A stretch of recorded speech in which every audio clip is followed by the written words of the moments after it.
Usually we have two guys in here, but as I look down at the stats, I guess I see why there's only one seated here with me. You know, whoever plays tonight and tomorrow, or whoever played yesterday in our league, and all the teams that played tonight, the games were going to be games where it seems as though every team was coming in with momentum. Every team was playing well going in. And Youngstown was one of those teams that had played very well, had taken an Akron team in overtime and lost for their only loss. And then that Akron team had beaten Detroit last night. So were we prepared to handle a very tough team? Absolutely. Just watching them on tape, the way they shoot the ball freely, their athleticism, their speed was very impressive. And then with Saluskas, or if I pronounced the name wrong, I'm sorry, but the way he can play the 4 position and really attack, as you saw down the stretch there, he ended up shooting, I think it was 14 free throws, 15 free throws. And Anthony Hill, how many? 6. You know, it's one of those where you get a little nervous.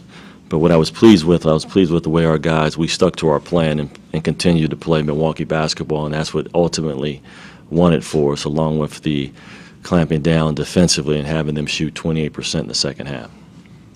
You mentioned your style, Rob. You think these guys are getting used to playing that, getting comfortable with that, getting into that? I thought our last couple games, you started to see that, especially the Marquette game, although it didn't produce a victory. You can see us stick to that plan, and we got close.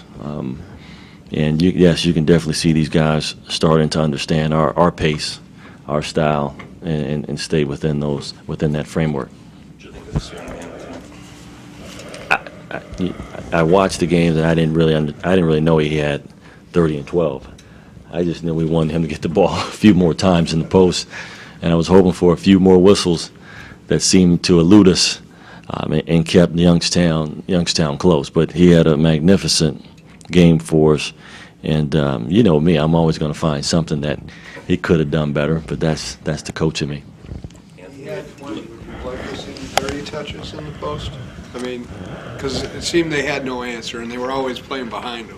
Well, that's kind of how our league is. Our league plays behind. Most teams play behind in the post, and we have to get post touches.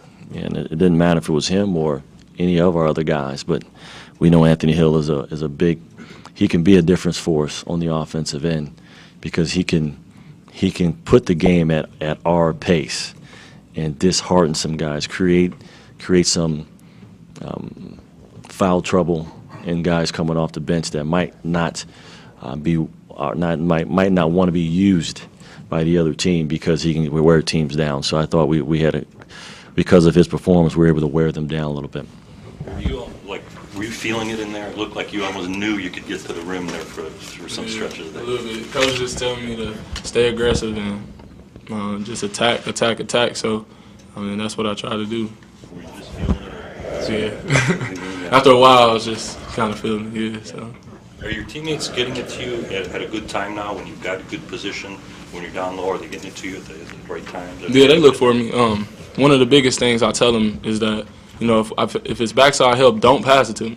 Like, swing the ball, wait till I get better position, and then, you know, if I'm there, then pass it to me. And, you know, we communicate well with each other, so, you know, it's all about chemistry, and we got a good chemistry out there.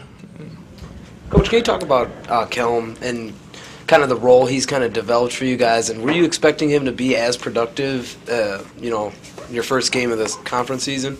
We were hoping. I don't know if expecting is the right word, but we were hoping.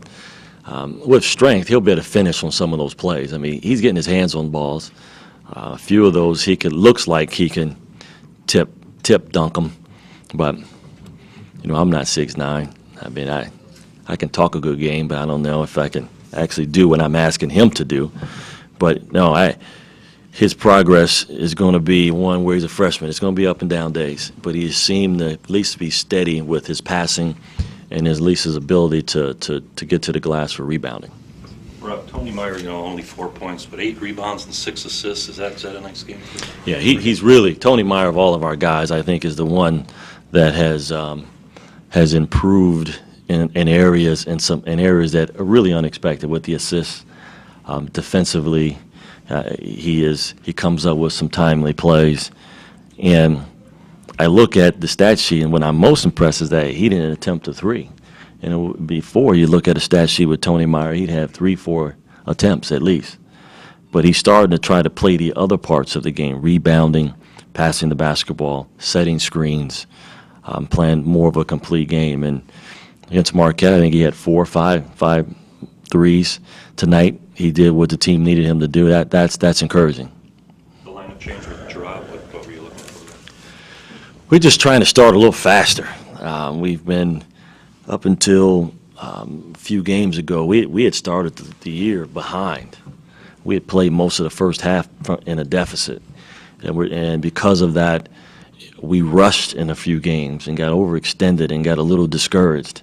And we're just trying to start a little faster. And I thought our start tonight was good. Now we have to make sure that we close the half a little bit better, but our start was better. Anthony, how important just to win that first league game, get off on the right foot in the conference? Yeah, that's the most important game. I mean, you just got to set the tone no matter who you play, from Butler on down. You know, you just got to set the tone. The first game, especially at home, is real big. Coach, can you just talk about some of the free throws? Though it seemed a little bad at times, you go 6 for 6 at the end of the game. Kalen makes 4, I have 2 from Tony. Just finishing really strong, was that a sign of encouragement for you? Well, I mean, I think you answered that yourself. You give us a little praise, but you missed some of these. So I think you've answered that question. We're going to continue to shoot free throws. We're going to continue to get to the line. You just have to have confidence. By winning games and the close games, by making them, I think that creates confidence. So let's see where that takes us tomorrow and Saturday. I guess that's the best way to put it. But we shoot free throws in practice. We try to put them in pressure situations to shoot free throws. It's still different, I guess, in a game. I'd like to tell these guys I was an 80% free throw shooter. I exaggerate sometimes, but they just have to go out there and they just got to be confident. I thought at the end of the game they were a lot more confident shooting the ball. Rob, isn't that important, especially from your guards, Very given important. that they're the ones that are going to handle the rock? Very important, very important. It's not just the end of the game; it's throughout the game. It's the difference from being up 2 or up 4 at half compared to being maybe up 8 or 9. That's a huge difference. So we have to shoot the line better. But what else do you do? I mean, I can't run plays. I can't do actions. I can't make them run if they're missing. I can only just put them on the line and have them shoot and continue to shoot and gain confidence, and that's what we're doing. You talk about confidence. Specifically to Kalen, he missed a couple of free throws there late in the Marquette game that could have pushed it to overtime or whatnot. And here he stepped up and hit the huge ones. You're opening up old wounds, man. I mean, I'm trying to forget that. Yeah, you're right.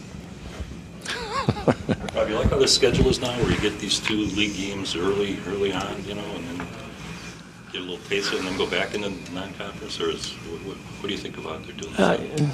That's a tough question. When you're on the road, no, absolutely not. When you're at home, it seems to be a little bit better for you.